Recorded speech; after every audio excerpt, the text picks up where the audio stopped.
বিশ্বের বৃহত্তম মার্কিন রণতরী আব্রাহাম লিঙ্কনে 100টি ক্ষেপণাস্ত্র নিক্ষেপ করেছে বলে জানিয়েছে যুক্তরাষ্ট্রের প্রেসিডেন্ট ডোনাল্ড ট্রাম্প।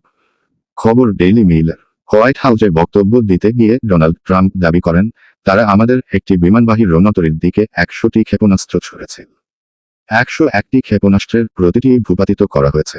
এদিকে ইরান আবারও হুঁশিয়ারি দিয়েছে, সুযোগ পেলেই বিশ্বের অন্যতম বৃহৎ মার্কিন বিমানবাহী এই রণতরী ইউএসএস আব্রাহাম লিঙ্কনকে লক্ষ্য করে হামলা চালানো হবে।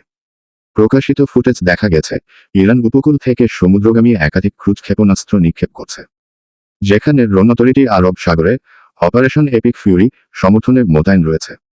প্রকাশিত ফুটেজ দেখা গেছে, ইরান উপকূল থেকে সমুদ্রগামী একাধিক ক্রুজ ক্ষেপণাস্ত্র নিক্ষেপ করছে, যেখানে রণতরীটি আরব সাগরে অপারেশন এপিক ফিউরি সমর্থনে মোতায়েন রয়েছে।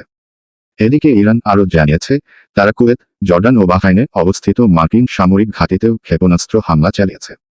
এসব হামলা এমন সময়ে হয়েছে যখন ট্রাম্প প্রশাসন যুদ্ধ শেষ করতে তেহরানের কাছে 15 দফা শান্তি প্রস্তাব পাঠিয়েছে।